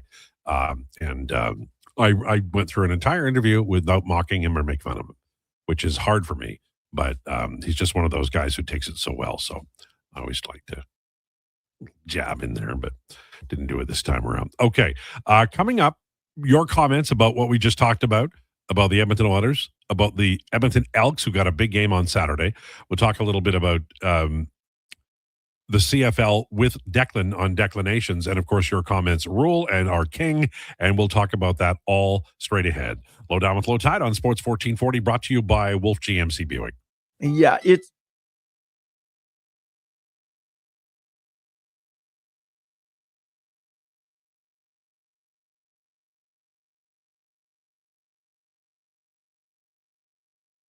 to work. And there's the strikeout, and he leaps in the air and celebrates as only Jeffrey Young can. Oh, he's got good stuff, what I've seen so far in these first 5 pitches. And as Andy Green said, he could jump high as well. To work. Slider and a sweeper. Ellie De La Cruz, left field. Thomas Owners from way back, opposite line.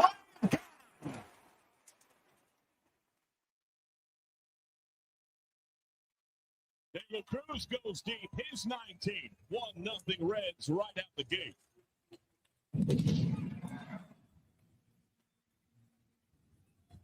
And before I could finish with that repertoire, the occasional change slider and the sweeper.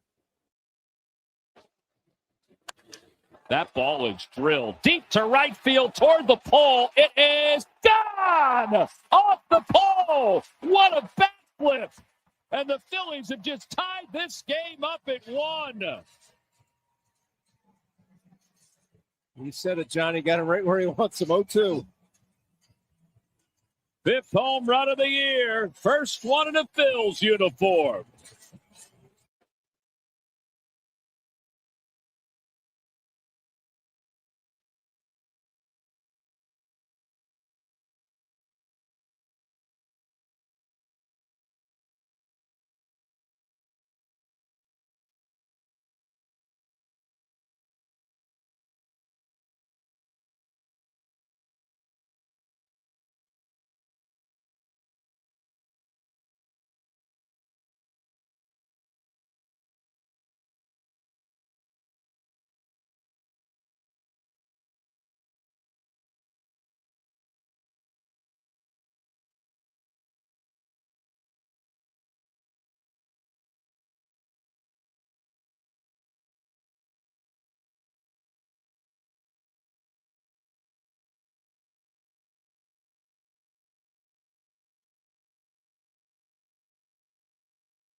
The Lowdown with Lowetide on Sports 1440. Author, musical connoisseur, sports know-it-all. Yes, a man for all seasons. Presented by Wolf GMC Buick. We're making it easy. WolfGMCBuick.com.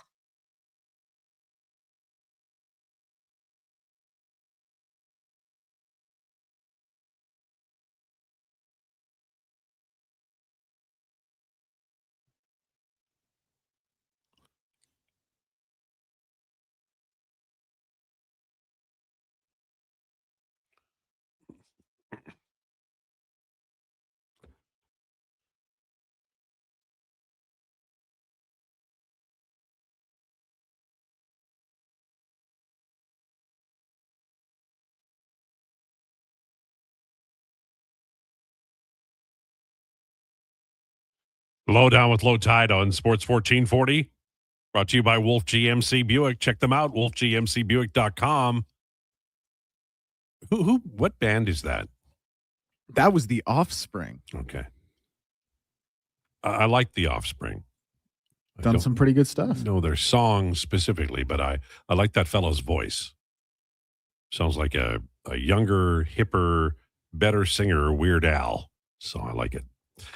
We were talking about Ville Koivunen, who signed 8 years, $4 million at 23 years old with the Pittsburgh Penguins, 47 NHL games experience. Jay Fresh, who is somebody worth following on Twitter, says something to note on his contract. If the Pens buy him out in the summer of 2028, they'll be on the hook for 12 seasons, but the cap hit will be $750,000.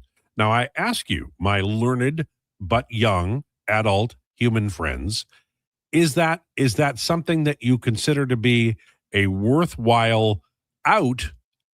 Because at the top end, we thought this contract was a little bit, of an outlier and maybe wouldn't bring the value that they hope. Are we okay with $750,000 times 12? Should they choose to buy him out? Times 12?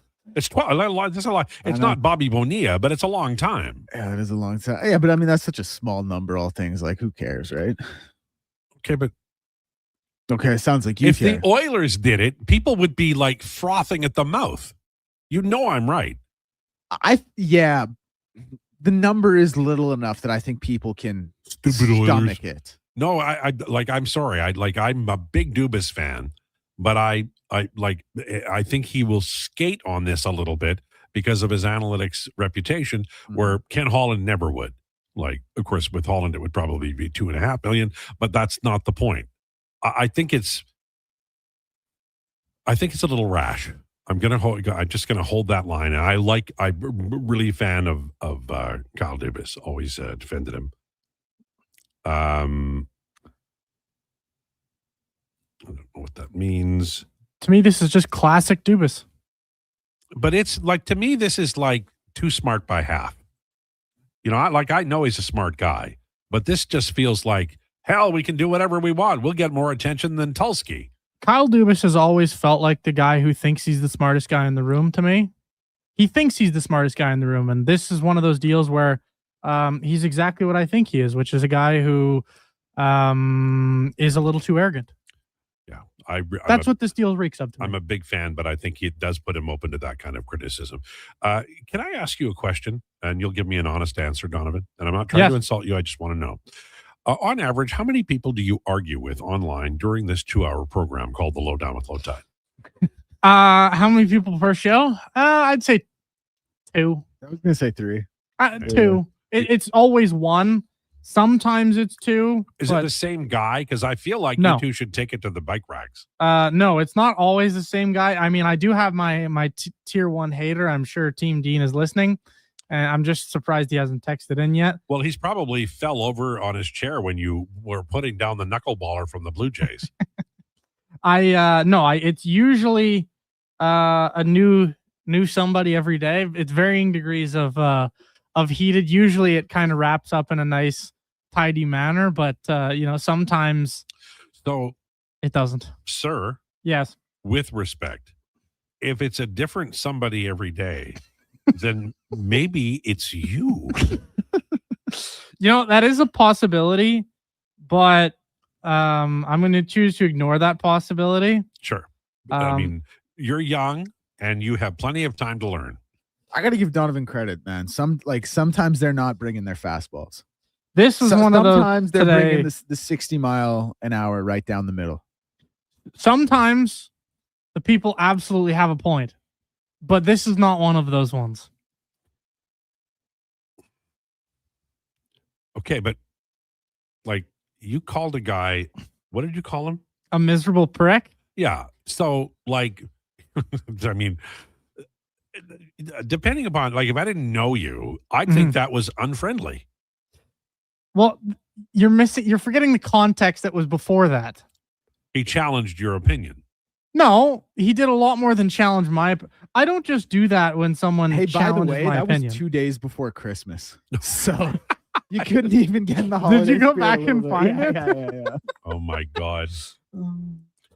There was a lot more that went into that. Do I remember what all went into that? No, So Team Dean has jumped in. Of course he has. He says, I nearly hit the ditch. I got a shout out. LOL. By the way, Donovan calling someone else arrogant is rich. Team Dean, now famous. Man, I'm telling you, you could graduate right now to a late night talk show in the city of Edmonton and make millions. I appreciate that. I appreciate that. It would be, I'm just telling you right now, Donovan Paulson show. Give him a call and he'll tell you what you think. I would love this idea. I couldn't even imagine you with open phone lines. Oh my God. You might pass out. It couldn't be on the radio. CRTC would, shut that down, but you could do it online, I guess. That's going to make a great Adult Swim midnight segment. Donovan Paulson in the phone lines. Nude radio with Donovan. I like it. Let's not go that far. I don't think anybody would want to see that, but Well, I didn't mean you. Oh, okay. Yeah, good. I don't think anybody would want to see that. Anyway, it was an aside. It was something that I always wondered about. And the Donovan Paulson show should definitely be on 12 to 2 Monday through Friday. Propane. It's coming. I don't know what of these jack-o'-lanterns are going to do it, but Lowetide will be, off to the Pine Island Lodge where, he'll look forward to his lemonade at 2 p.m. And I'll be texting into Donovan and he'll be calling me names. That's why that word. You do get people, rival running though. Donovan Pot Kettle from Gord Oil. We haven't talked about the Hall of Fame game because I feel as though you characters don't like preseason games. We can talk about it. I've never been the biggest fan. They're necessary for sure. You can't go into week 1 of an NFL football season without having a little bit of, game under your belt. You need that speed. You need to feel it. You can't go in there. Otherwise the injuries will run rampant. But I just don't always love watching it. I think it's a bit of a subpar product. But you get to see, okay, let me ask you something. When I watch a preseason game, I watch the Eagles and they're like, here's the 7th round pick. And sometimes those cats work out, right? Oh, for sure. And you get to see them and they're actually playing in the game as opposed to teams or whatever. And I'm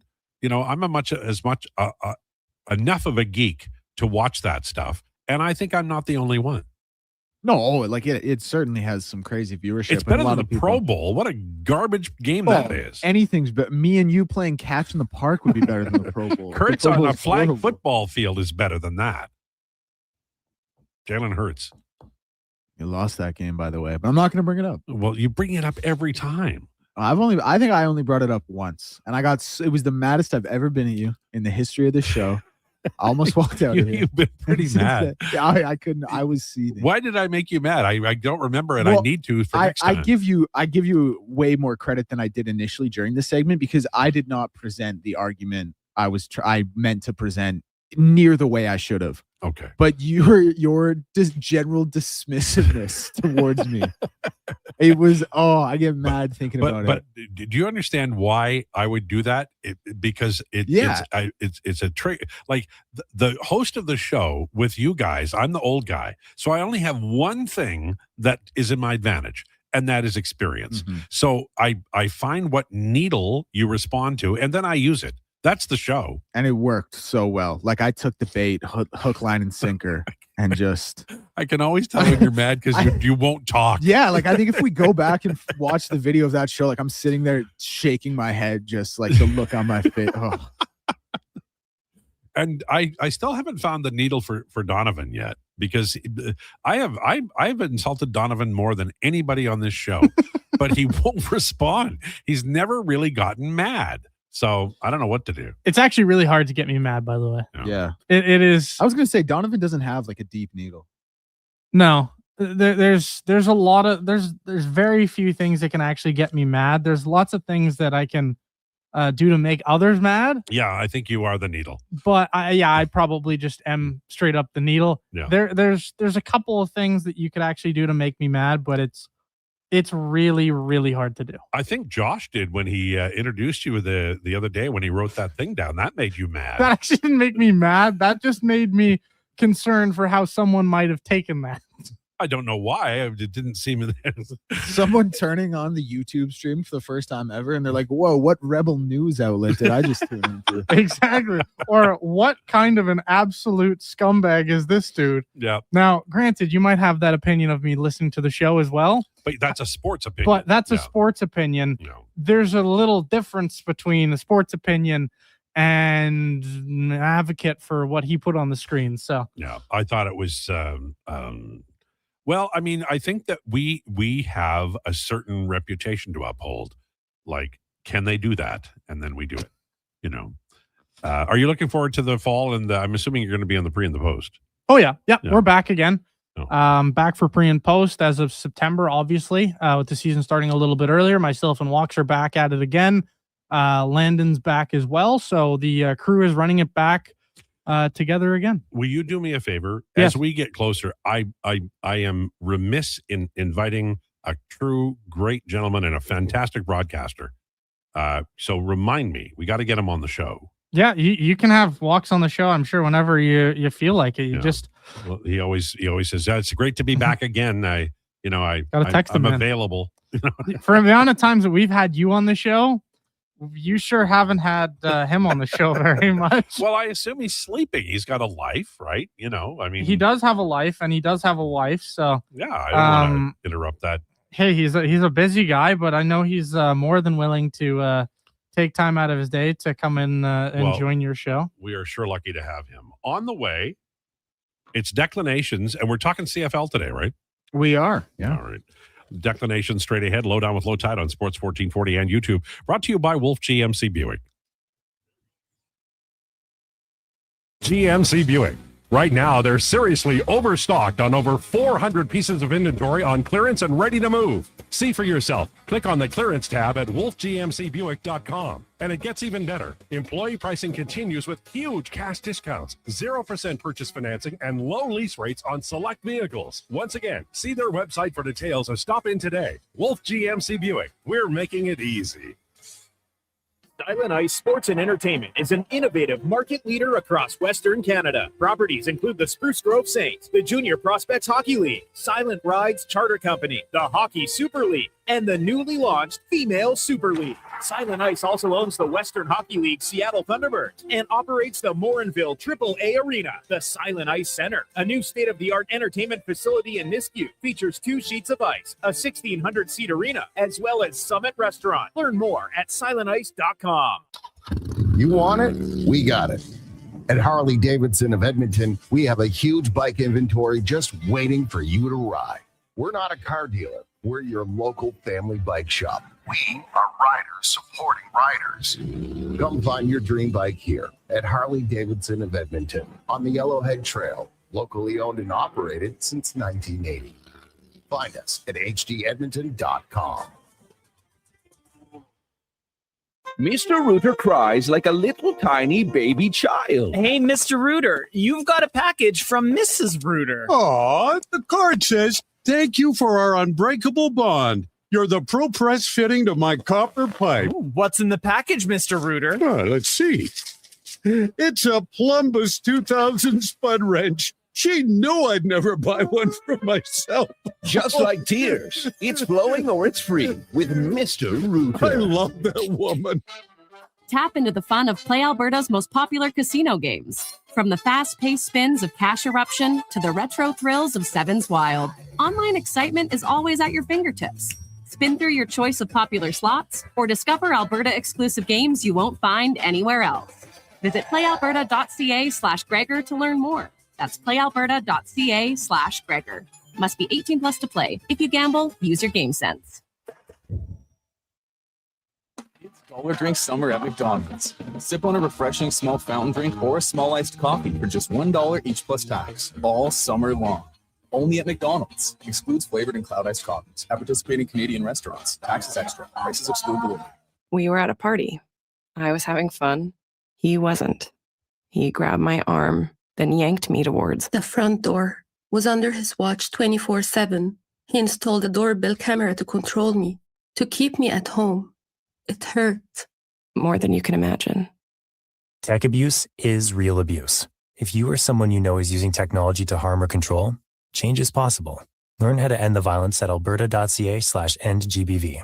A message from the Government of Alberta. Question: what do you do with your metal? Lawn ornaments. Statues. I made this hat for Kitty, but it's a little heavy. Sorry, Mr. Fluffles. At Metal Supermarkets, they encourage you to submit your creations to the Metal My Way Gallery today. You can win some great prizes. Go to metalmyway.com, a celebration of metal mastery. Proudly sponsored by Metal Supermarkets, the local convenience stores for Southside, West End, metalsupermarkets.com.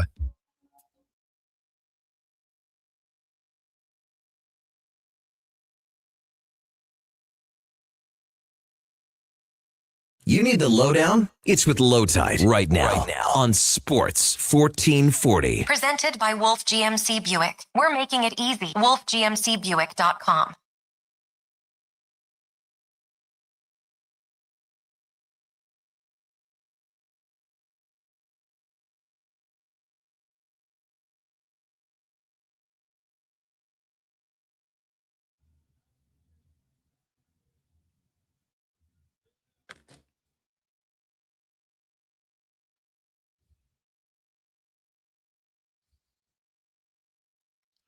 Lowdown with Lowetide on Sports 1440 at 141. We're brought to you by Wolf GMC Buick, family owned, community driven. We're making it easy. Visit wolfgmcbuick.com. It's the Thursday edition. Steve Lansky will join us tomorrow, and we will talk about the news about Kelly Rudy. After a dozen years on Hockey Night in Canada, moving on. There's going to be some changes, obviously. This might be the first or the only, but it is news, and we will talk to Steve about that and how he might reimagine Hockey Night in Canada, even though it won't be called that anymore. Jason Gregor, also back from holidays, coming up at 2 o'clock today. Look forward to hearing him on the radio again. It is time for Declinations, brought to you by the Edmonton Elks. The first half is done, but the Elks are just getting started. Lock in your 5-game ticket pack and receive a $25 voucher. Get yours at goelks.com/tickets. Our city, our year. And now, Declan Krueger. Huge one for the Elks this Saturday. Huge game. This 3-game stretch, the 2 Saskatchewans, the home and away, and then this Montreal game on the road. As big a 3-game stretch as you can get in the CFL for a team. Now, they obviously went 1-1 with Saskatchewan. The Montreal, there's no way to sugarcoat it. These guys, they're a good team. They have the league's leading passer. They have the league's leading receiver who has 1,000 yards in 8 games. Oh, and by the way, they also have the league's second leading receiver in Tyler Sneed, Tyson Philpott, the guy who's leading the way. They have a dynamic back in Travis Tice. They have one of the best field corners right there behind Tyrell Ford in Kabion Ento. And maybe most importantly, what Jason Moss does as a head coach and what Noel Thorpe does as a defensive coordinator is going to make it incredibly tough for this team. So you look at this game and you look at kind of some keys to success for the Edmonton Elks. Actually, first of all, let's start with this. We talked about a little bit during the first segment, but some of the injury news for the Edmonton Elks. David Beard, it looks like, is going to be coming back and going to be playing that center position. Mark Corte had done a really good job, but just isn't as good as David Beard. You know, sometimes it's like that. Sometimes you're just not as good as the guy you're replacing. That's why you're the backup. It was a camp battle. David Beard won it, and he's one of the premier centers in the CFL. Snaps the ball a little bit cleaner for Cody. He's talked about they have kind of a different touch to to it, whether it comes from Corte or Beard, and obviously just a little bit more familiar with David Beard since I was the first team guy all the way through camp and into starting the season. Nick Anderson going to be returning to that Mac linebacker position. Now, Daryl Jabome, the rookie and the 3rd overall pick, he had gotten better every single week. But again, one of those things, there's levels to it. Nick Anderson, one of the absolute premier players in the league at that position. He's going to be coming back. Tackle monster, blitzes very well, disguises blitz packages very well. Huge boost for that linebacking group that already was very good. Joe Robustelli on track, I think, to make to see his first game action this season. A guy they'd been really high on, obviously coming over from Saskatchewan, possession receiver who presumably was going to fit in really well, kind of playing that role. Now, Cody's actually been able to push the ball a little bit more down the field to a really impressive clip. But anytime you can get a guy who can sit there on those curl routes and get you 8 yards, who can run those slants and get you 7 yards, get a little yak, bodes well for your offense. The matchup I'm looking for, and Joel DeBlanco didn't practice 2 days ago, but did practice yesterday, should be on track to play. The matchup I'm going to be looking for in this one, 2 matchups actually, because I talked about Tyson Philpott leading the league in receiving for Montreal and Tyler Snead being the second leading receiver. Tyson Philpott plays the field receiver position and Tyrell Ford plays the field corner position. I think it's fair to say this is a best on best league matchup. Tyson Philpott, he has 1,000 yards in 8 games. You don't think every DC is scheming for him every single game and it doesn't matter because he still has right? Nuts. And he still has 1,000 yards in 8 games. So Tyrell Ford taking him out of the game is going to be huge. Tyrell Ford is a guy who I talked about this on Elks Nation, like Tyrell Ford, a lot of DBs, I think sometimes play the game at 95 to 100, just because you don't want to get beat. So you're a little bit tighter. You're playing at that level. Tyrell Ford slows it down a little bit and downloads some data and makes plays based off of that. We saw it with his pick last week when Trevor Harris threw it to Keon on a fade route, I believe it was, and he was able to just undercut it and go up and pinpoint the ball. Tyson Philpott is a guy I don't really think you can bait because one is he's never going to fall for it. Then 2, with Davis Alexander's arm, like 9 times out of 10, he's going to make that pass. So Tyrell Ford, like I said, he has that unbelievable ability to download data and just kind of lock in with what he needs to do against which receiver he needs to do it against. I think we're going to see that from Tyrell Ford. That other matchup, Tyler Snead, he plays the field slot or the boundary slot position, and Cordell Jackson is the boundary half there. So Cordell Jackson in that first game against Saskatchewan didn't have his best game. He got beat a couple times. They were targeting his side. Didn't always look great for him. They were able to find soft spots in zone against him. Now he was in and around the play and was able to make up for a lot with his tackling and just being involved in the play, but the balls were still getting there.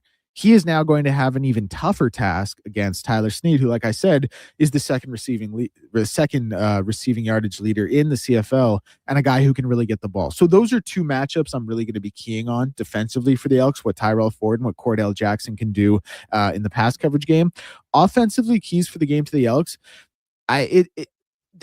The bloom has come off the rose just a touch on Justin Rankin, and I don't mean that he's not a very good player and he's not a very dynamic player, but I think coming into this season we thought, listen, it has to start with Justin Rankin 9 times out of 10. Like he needs to be getting the ball on first downs, and it can't just be HB dives up the strong side A. Like he needs to be involved, and it needs to be a little bit more creative, whether it's stretches outside the tackles, whether it's off counters, whatever it is. Cody has really, I don't even want to say evolved his game this season because it's been steady throughout the season, but he's just come in and you're like, wow, he can actually throw the ball 15 to 20 yards down the field. Like Cody can make these passes that we were maybe questioning if he would be able to make them. So this idea that it needs to start and end with Justin Rankin, I don't think has existed anymore. That said, with what Montreal does in the secondary and the way Nolthorpe disguises coverage and schemes things up, you still need to have that running game be successful. And it can't be what I just said. It can't just be HB dive every time on first down. It needs to be creative, out of double back sets, things like that. Do you think there's he had quite a workload earlier, Rankin? Yes. Do you think it's maybe just a little, mid-season flagging, that he's played this much? Yeah, there's probably some of that. I think it's a few different things. Like I think that's part of it. I think DCs have really been able to key on him. The offensive line has been banged up. Now they've played very well in pass pro, But that's been part of it. And then just like kind of Cody's ascension, and not just his ascension, but the way TJ Luther has become a legitimate 1B. Like Austin Mack's the obvious 1A, but he's become a real 1B in that receiving game. And like I said, with the pass pro being that much better, Cody has a chance. Like Cody, early to begin this season and last season specifically, he would go through his first, second reads and then check it down to Justin Rankin, who was running a swing route or was leaking out of the backfield. This year, because of the protection, he can actually go through reads 3 and 4 in the passing game. And so the protection he has mixed with what the ability he has to get the ball out and the accuracy he's throwing it at, they can lean on the passing game so much more. So Justin Rankin still needs to be involved. You can't be a one-trick pony against a Noldthorpe defense, and let's not sugarcoat it. Montreal is a very, very good team. But I just think those are some of the things that they need to key on offensively, and David Beard coming back is going to be huge for that, because if you are going to run those strong and weak side A's, you need your starting center there to be able to do that. I just feel like this is a pivotal game because they've got that, basically 1 game lead. Yeah. And Saskatchewan, even with the injuries, I feel like Ottawa is I know that's such a good matchup for them. Right. Like if you're going to have to put Tavon Campbell, Keon Schaefer-Baker, and Sam Emelis on the 6th game, you want Ottawa as the first game after that. Right. And so, and I mean, like that's a big part of their receiving core and their Canadian depth. So that hurts. Like it really does. Those are really good players. But by the same token, it's not like you're playing, Edmonton or Montreal on the weekend. And I would like to see the Elks keep pace. Hard to do though, right? Like, for sure. Montreal is and not always the class of the league, but right now it sure feels like they have been for some time. Yeah, it felt like my entire childhood they were with, Anthony Calvillo and Chip Cox leading that defense. Then they had some down years, and now they're back into that. Like, there's no doubt this is going to be a hard game. And I said last week didn't shift my view of the CFL power rankings. Like, I still have Edmonton at number 1, I think, followed by Montreal, then Saskatchewan. Montreal's only loss this season was to Edmonton, albeit in overtime at Commonwealth. Now this one's going to be in Montreal, so it's going to be a tough out for them. I think they're fully capable. Like the CFL this year is so clearly 3 teams and then everybody else. Yeah. Do you think that, like, and I know you can't answer this because you have to see the game and then evaluate, but if Montreal wins against Edmonton, chances are they'd move up on your power ranking? Yeah, I would have to slingshot them to number 1 because then they would be 1-1 versus Edmonton. Each team would have a win against each other, and Edmonton would be sitting there at 6-3 while Montreal's 8-1. Like, it would, at that point, it would just be disingenuous not to have Montreal as the number 1 team in the power rankings. That makes sense. I think. Yeah, makes sense. Is that it? Yeah, it certainly can. I just want to touch on this one quickly, because this has been something that a lot of people talk about, running that dual set backfield, especially out of the shotgun, or maybe exclusively out of the shotgun. And Wesley Snipes just said, agreed, get both running backs out there. The offense gets so much more open when they, especially in the red zone, when they have both of those running backs there. And a lot of the play action success they've had has been with Javon Leak out of the backfield, because they know how he's an east-west guy. He's the speedster. If he leaks out into the flats off that play action, so much more gets opened up. Do you like, and like, it's, I know the CFL. I know you, even though it's a 3-down league, you have to be able to run the ball. So much comes from being able to run the ball. And you rarely have a Cornish. You rarely do. But if you get 5 yards on first down, there's at least a shadow of a doubt about what you're going to do next, right? And if you have 2 backs, then somebody's fresh. Yes, absolutely. And I just think like a 2-back set in the CFL, like if you just get both of these guys running Texas routes, especially in the CFL with like how some of the zone responsibilities look with 12 men on the field, like one of those is going to be there. You know what I mean? Yeah. Like one of those Texas routes is going to hit. That middle linebacker is only going to cheat to 1. And generally one of those outside linebackers is going to have a different responsibility, especially based on the blitz package. And you're right, because it, even though it's not the running game, a quick slant or, Hugh Campbell used Tommy Scott like that all the time. And he had Germany and Lumsden. He had 2 guys in the backfield who could lumber down the field, but the ball control sometimes is a short pass to the running back, right? Yeah, and sometimes can turn into the most exciting play as well. Yeah, it's true. Yeah, absolutely. Especially with these backs. How many Donovan calling anybody arrogant, that's rich texts have we gotten. I mean, two for sure. Connor can't count that high. It's like that meme. It's like, yeah, if I had a nickel for every time this happened, I'd have 2 nickels, which isn't a lot, but it's weird that it happened twice. There's a couple of them. Yeah. There's a couple of them in there. However, you know what? Do I think I'm the smartest person in this room? No. Well, because Connor's here. Yeah, it's all Connor, obviously. Yeah. Jalen Hurts is a gimmick QB, Montana to Rice. The hurtful comments about my son, Jalen Hurts, have to stop. I mean, it's just because he lost a flag football game. You know, it probably hadn't played it very much. And the rules are weird. And maybe he just didn't know. As an NFL quarterback, he has a Super Bowl. And is he the weakest Super Bowl winning quarterback in history? No, not even close. Thank you. Not even close. But like, is it Eli? No, I'd like Trent Dilfer, probably. Oh, right. Yeah. Okay. What about Doug Williams? Be another good one. No. Troy Aikman, honestly, low key. Oh, we're talking about please. That's you will never say anything I love more. Are you serious? Well, listen, obviously, he was a winner. Like, he was a winner. But you look at his stats. Oh, I know. Boy, were those putrid for a guy who accomplished what he accomplished. Also, the team he had around him, he couldn't fail, man. That stupid Herschel Walker trade. Damn it. Okay. It's okay. I'll be fine. Jason Gregor makes his triumphant return to the radio. Straight ahead. And don't forget, we've got Lansky tomorrow. Thanks so much for tuning into the Lowdown. Please enjoy your day.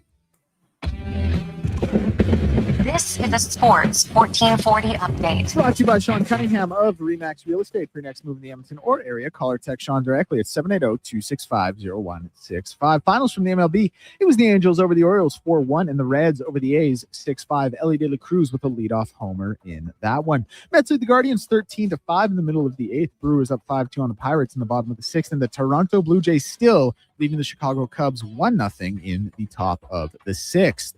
No Hlinka Gretzky tonight, but tomorrow we'll see 2 semifinal games as well as the 5th place game, Slovakia and the U.S. at 12 and Canada, Finland at 5. The 5th place game between Switzerland and Czechia at 7. CFL Week 10 tonight, Calgary and Toronto kicking it off out in Toronto. The line currently -1 for Calgary. I'm Declan Krueger. This has been a Sports 14.